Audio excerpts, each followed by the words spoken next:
महाराज जी, life में discipline अनुशासन की कमी लग रही है। कुछ भी करने बैठती हूँ तो मन इधर उधर भागता है, कोई काम एकाग्रचित होकर नहीं कर पाती। महाराज जी, मैं क्या करूं कि मेरा मन एकाग्र हो सके?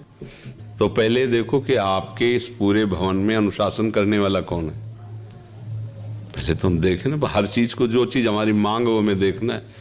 आप ही कह रहे हैं कि हमारे ऊपर शासन करने वाला ढीला है, तो स्थूल से चलते हैं फिर सूक्ष्म में पहुंचते हैं। स्थूल में हमारे ऊपर शासन माता पिता, गुरु और शास्त्र, समाज, यही शासन व्यवस्था है। जो थोड़ा आध्यात्मिक है वो शास्त्रों की बात से डरते कि शास्त्र में लिखा है ऐसा नहीं करना चाहिए, वो मैं गलत कर रहा हूँ, उसको डर लगता है कि शास्त्र आज्ञा का उल्लंघन। बड़ा आस्तिक पुरुष होता है जो ऐसा सोचता है।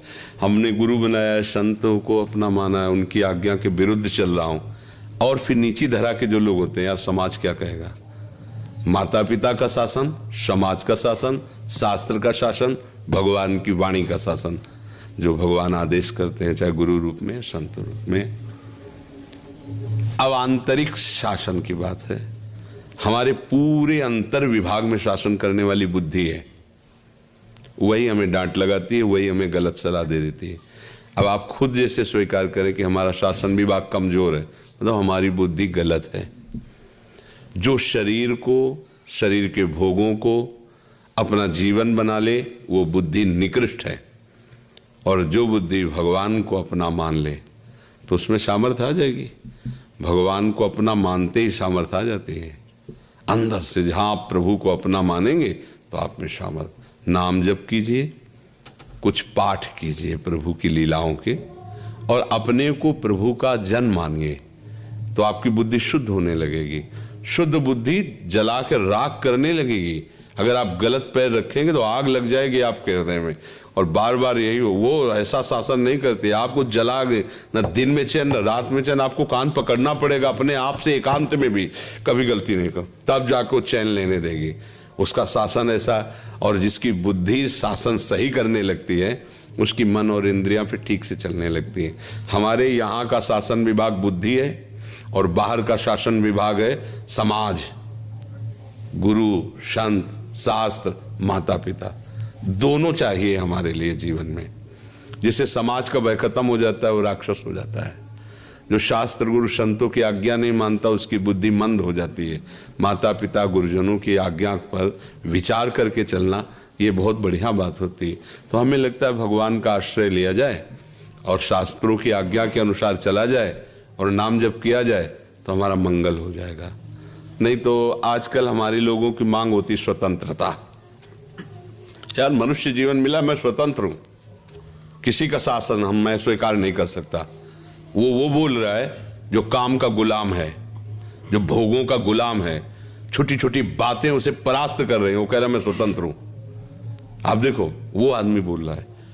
और जो वास्तविक बुद्धिमान है वो ये कभी नहीं कह सकता। भाई मन कुछ भी कहे, आप कुछ कहें, लेकिन हमारे माता पिता, हमारे गुरु, शास्त्र, शराब नहीं पीना, मांस नहीं खाना, गंदे आचरण नहीं करना, मैं नहीं कर सकता, क्योंकि हमारे ऊपर शासन है, हम कोई स्वतंत्र नहीं। आज हम गलती करेंगे, हम कल घर में डांटे जाएंगे, या शास्त्र आज्ञा करता है, हम भगवान के सामने कैसे जाएंगे, वो डरने लगेगा।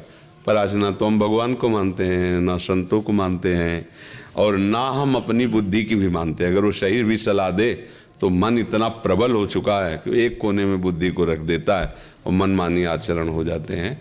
तो हमारी बुद्धि पवित्र हो, उसके लिए हमें नाम जप जरूरी है। प्रभु का नाम जप करें और डरते रहें। कोई देख रहा है, ये बात समझो। हम लोग क्या समझते, जैसे बंद कमरा है, कोई नहीं देख रहा। नहीं, कोई तो है जो देख रहा है। जहां सबकी सत्ता है, सब जगह भगवान है, तो कमरे में भगवान नहीं। एक दो आदमी गए शिष्य बनने के लिए, तो कहा महाराज मुझे शिष्य बना लीजिए। तो उनका ठीक है, 2 तरबूजे दिए, बोले दोनों लोग ऐसी जगह काट के लाओ जहां कोई ना हो। तो एक गया, 1 आध घंटे में काट के ले आया। एक पूरा शाम हो गई और सीधे चाकू और तरबूजा ला के रख दिया। क्यों? काटने वाले से कहा कि तुम बहुत जल्दी आ गए थे। बोले हम एक जगह गए, पहाड़ के पीछे गुफा थी, आसपास देखा कोई नहीं, काट के ले आए। आप?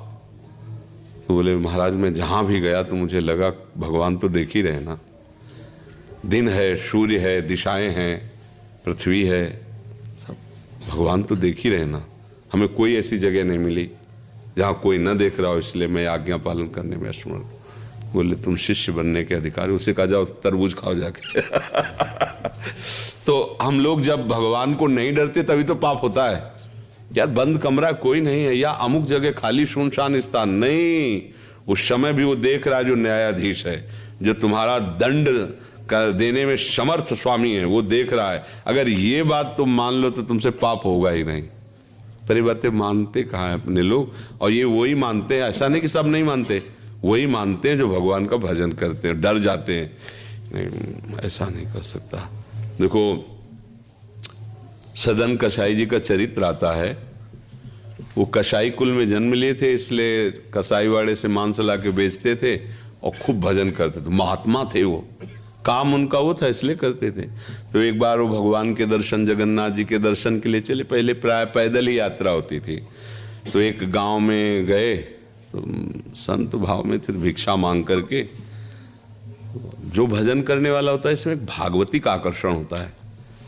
बिना वो ट्यूब लगाए वो आकर्षण होता है। ये जो ट्यूब लगा के आकर्षण होता है ये तो रजोगुणी होता है। संतों को भागवती का आकर्षण होता है। उनका रूप भले तुमको ऐसे बिगड़ा दिखाए, लेकिन ऐसा लगता है मैं इनको देखता रहूं, इनसे बात करता रहूं, मतलब एक आकर्षण होता है, भागवती का आकर्षण होता है। उस महिला ने देखा जिस घर में मांगने गए, तो उसने कहा हमारी इच्छा है आप यहीं प्रसाद पा लीजिए। तो उनका ठीक है, गलती हो गई उनसे भी। शास्त्र आज्ञा करता है 5 घर दरवाजे के बाहर मांग कर लेना चाहिए। संतों के लिए है, आप घर के अंदर घुस नहीं सकते, ये नियम नहीं, गुरुजनों ने सिखाया है। दरवाजे के अंदर कदम नहीं, दरवाजे पर आवाज, राधे श्याम, जोर से। फिर आवाज कोई हमारी सुने, 3 आवाज तक दीजिए, फिर हट जाइए, फिर नहीं रुकिए। अगर कोई सुनता है हाँ क्या चाहिए, रोटी, पैसा दे, अनाज दे, अन्य चीज बिल्कुल नहीं, रोटी केवल। रोटी ले ली, और रोटी मांगने का अधिकार उदर पोषण करके भजन करने वालों के लिए। 5 घर का आदेश है, इसीलिए 5 घर का आदेश। गलती हो गई, उन्होंने स्वीकार कर लिया बैठ कर पाना। संत हृदय थे, उनका चलो बड़ी श्रद्धा से कह रहे, तो आप कहाँ जा रहे हैं? वह जगन्नाथ जी के दर्शन करने जा रहे हैं। थोड़ा समय रह गया, कहीं ना कहीं तो रुकेंगे ही, आज हमारे घर में रुक जाइए। गलती हो गई, ये दूसरी गलती हो गई। विरक्त को कभी किसी गृहस्थों के आसनों में शयन नहीं करना चाहिए।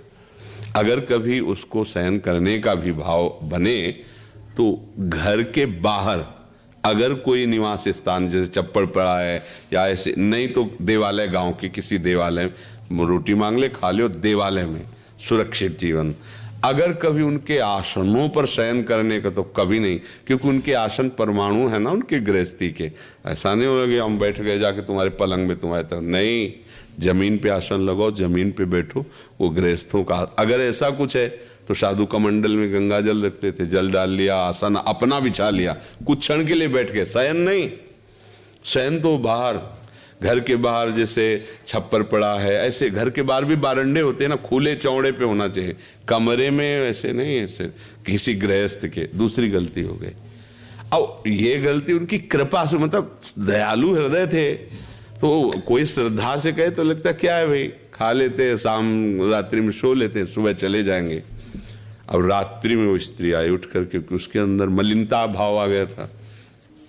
उसने अपनी बात प्रकट की, तो उन्होंने कहा तुम्हारा पति है, तुम ऐसी निकृष्ट बात क्यों सोचती हो? उसने सोचा इनका कहने का मतलब पति है, जाकर उसने पति को मार दिया। कामांध पुरुष कुछ भी कर सकता है, पति को मार। आए बोले पति को, अरे बोले महत अपराध, तू निकृष्ट स्त्री, ऐसी कैसी तेरी भावना हो गई? कस के दबकाया और बाहर निकलने लगे। तो उसने रोका, उनका समझती हो, अगर मैंने शोरगुल मचा दिया तो तुम जिंदा नहीं रहोगे यहाँ से। तो उनका मृत्यु स्वीकार है, लेकिन गलत आचरण नहीं। ये देखो धर्म पे जो चलने वाले, उसने हल्ला बचा दिया। अब वो तो स्त्री, ये देखो इनको साधु समझकर रात में रोका, लेकिन रात में इन्होंने हमें छेड़ा तो हमारा पति विरोध करने लगा, इन्होंने पति की हत्या कर दी और मुझे छेड़ने के लिए तैयार है। वो तो मैं हल्ला मचा दिया, आप लोग आ गए। गांव के लोगों ने उनको पिटाई की और बंधन डाल के सुबह राजा के पास ले गए। राजा ने देखा, उसने कहा कि हम आपकी ही स्वीकृति से दंड देंगे, पर आप बताइए क्या आपने अपराध किया है?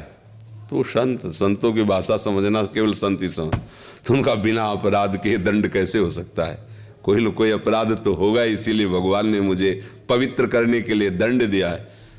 अब वो समझ नहीं पाए इस भाषा को। भाई वो संत है, वो समझते कोई न कोई पाप किसी जन्म का तो है ही जो हमें फंसा के पिटवा रहा है। तो उन्होंने कहा कि इनके हाथ काट लिए जाए। दोनों हाथ काट लिए गए सदन जी के और छोड़ दिया जाए। साधु है इसलिए इतना करके छोड़ दिया जाए। हाथ काट लिए गए दोनों। जगन्नाथ जी रुके नहीं और जगन्नाथ जी के सामने जाके कहा, आप तो सब जानते हैं ना, पर प्रणाम करने की इच्छा थी पर हाथ ही नहीं है, तो अब प्रणाम करने के लिए, दंडवत करने के लिए हाथ का भी तो सहारा चाहिए ना, चाहे पंचांग चाहे साष्टांग। और पहली मुद्रा तो प्रणाम की यहीं से शुरू होती है, हाथ जोड़ा फिर लेट गए ऐसे। तो जी ही ऐसे जोड़ने के लिए किए तो नए हाथ जग गए, हष्ट पुष्ट तेज संपूर्ण जागृत हो गया। जो वो मारपीट हुई एकदम स्वस्थ शरीर तेजस्वी। धर्म से चलने वाले की थोड़ी सी आपको लगेगा कि डाउन हो रहा है, कभी डाउन नहीं हो सकता। अब अगर सोचो भगवान का आश्रय ना होता तो फेल होने में देर लगता है कि यार दुनिया जान जाएगी, इसलिए नहीं। जो भगवान का आश्रय लेता है, देखो कैसा बुद्धि का शासन कि मृत्यु का समय आ रहा फिर भी अधर्म नहीं। मृत्यु के समय लोग मार डालते, राजा फांसी में चढ़ा देता। अच्छा, धर्म ये कहता है कि हमारे ही कर्मों का कोई ना कोई फल होगा, इसलिए उन्होंने उसी सिद्धांत को कहा। जैसे धर्म बैल रूप में था और कलयुग गाय को मारा और फिर पैर तोड़ रहा था धर्म के। तो परीक्षित जी ने पूछा बैल से कि कौन तुम्हें मार रहा है? तो फिर साक्षात धर्म थे। बोले इसका सही निर्णय नहीं कर सकते, मेरा कर्म मुझे दंड दे रहा है कि काल दंड दे रहा है।